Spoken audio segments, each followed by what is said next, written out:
ٹھیک ہے جی، یہاں تک جی ہمیں پتہ چلا کہ جو علم بیان ہے اس کا کام تحریر میں خوبصورتی پیدا کرنا ہے، اور یہ خوبصورتی ہم 4 طریقوں سے پیدا کر سکتے ہیں، جس میں تشبیہ، استعارہ، مجاز مرسل اور کنایہ شامل ہے۔ اور یہاں پر آج میں آپ کو علم بیان کا جو تیسرا رکن ہے مجاز مرسل، اس کے بارے میں بتاؤں گی اور مثالوں سے اس کی وضاحت بھی کروں گی۔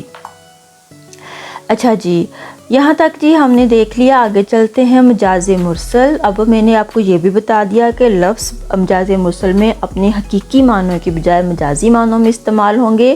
تو یہاں پہ اس کی تعریف دیکھتے ہیں کہ اگر ایک لفظ اپنے حقیقی معنوں کی بجائے غیر حقیقی معنوں میں اس طرح استعمال ہو کہ حقیقی اور غیر حقیقی معنوں میں ایک خاص تعلق پایا جائے، اور بریکٹ میں لکھ دیا لیکن شرط یہ ہے کہ یہ تعلق تشبیہ کا تعلق نہ ہو، تو اسے مجاز مرسل کہتے ہیں۔ اب جس کی مثال میں نے سادہ سی جملے میں لکھی، مثلا کوئی کہے کہ وہ بزرگ ہمارے گھر میں پاؤں ڈال گئے ہیں، اور مراد یہ لی جائے کہ پاؤں سے مراد صرف پاؤں نہیں بلکہ پورا جسم ہے، تو اسے مجاز مرسل کہتے ہیں۔ یہاں پاؤں کہہ کر کل وجود مراد لیا گیا ہے، یعنی جز بول کر کل مراد لیا گیا ہے، تو اس کو مجاز مرسل کہیں گے۔ یعنی کہ یہاں پہ ہم نے محاورتاً کہا کہ بزرگ ہمارے گھر میں پاؤں ڈال گئے ہیں، یعنی جس کی وجہ سے ہمارے گھر میں برکت آ گئی۔ لیکن پاؤں ڈالنے سے یہ نہیں صرف مراد کہ وہ باہر دہلیز پہ کھڑے کھڑے انہوں نے پاؤں اندر کیا باہر، بلکہ وہ جب سارے کے سارے اندر آئے بیٹھے، ٹھیک ہے، اس حوالے سے یعنی کہ وہ پورا ان کا جسم ہمارے گھر میں آیا۔ تو پاؤں ڈالنا یہاں پہ ایک محاورہ ہے، لیکن یہاں پہ اس سے مراد ہے کہ وہ پورے کو پورے ہمارے گھر میں آئے، تو اس کو ہم مجاز مرسل کہتے ہیں۔ اس طرح بعض دفعہ عام مثالیں یہ بھی دی جاتی ہیں کہ جیسے کہتے ہیں کہ دریا بہہ رہا ہے، تو دریا نہیں بہتا بلکہ اس کے اندر پانی بہتا ہے۔ چولہا جل رہا ہے، اب چولہا نہیں جلتا، اس کے اندر آگ جلتی ہے۔ اس طرح اور بھی بہت سی، جیسے ہم کہتے ہیں چکی سے آٹا پسوا لاؤ، تو چکی سے آٹا تو نہیں گندم پسوائی جاتی ہے، یعنی کہ اس کی جو ماضی کی حالت ہے وہ اس کو بیان اس وقت کی جاتی ہے۔ تو اس طرح بہت سی مثالیں، جیسے کانوں پر انگلیاں رکھنا، اب انگلی نہیں رکھی جاتی بلکہ انگلی کی پور رکھی جاتی ہے۔ تو اس طرح ہماری زندگی میں بہت سی مثالیں ہیں کہ جس میں ہم لوگ جو ہیں مجاز مرسل کا استعمال کر رہے ہوتے ہیں لیکن ہمیں علم نہیں ہوتا۔ اب یہاں پہ میں آگے چلتی ہوں، آپ کو بتاتی ہوں کہ مجاز مرسل کی کتنی قسمیں ہیں جو ہم اپنی روزمرہ زندگی میں استعمال کر رہے ہوتے ہیں۔ تو اس میں ہے سب سے پہلے جز بول کر کل مراد لینا، سبب بول کر مسبب مراد لینا، ماضی بول کر حال مراد لینا، ماضی بول کر مستقبل مراد لینا، ظرف بول کر مظروف مراد لینا، صفت بول کر موصوف مراد لینا۔ اب یہاں پہ سید عابد علی عابد کے حوالے سے بھی مجاز مرسل کی ایک جو تعریف ہے وہ میں نے لکھ دی۔ وہ کہتے ہیں کہ یہاں الفاظ کے معنی لغوی اور معنی مجازی میں کوئی علاقہ بدون تشبیہ موجود ہوگا، اور قرینہ اس بات پہ دلالت کرے گا کہ معنی مجازی مطلوب ہیں، تو صورت مجاز مرسل کی پیدا ہوگی۔ ٹھیک ہے جی، یہ ساری باتیں ہم اوپر بیان کر چکے ہیں، تو ٹو دی پوائنٹ ایک کوٹیشن میں نے آپ کو بیان کر دی۔ اچھا جی، اب مثالوں سے ہم مجاز مرسل کی اقسام کی وضاحت کرتے ہیں۔ پہلا شعر ہے جی، فیصلے سب ہوں گے جن کی مرضی پہ روز جزا، ان کی مرضی کو رضائے کبریا کہتا ہوں میں۔ اچھا جی، اس شعر میں کبریا کا لفظ استعمال ہوا جس کا مطلب ہے بڑائی، یعنی اللہ تعالیٰ کی یہ صفت ہے۔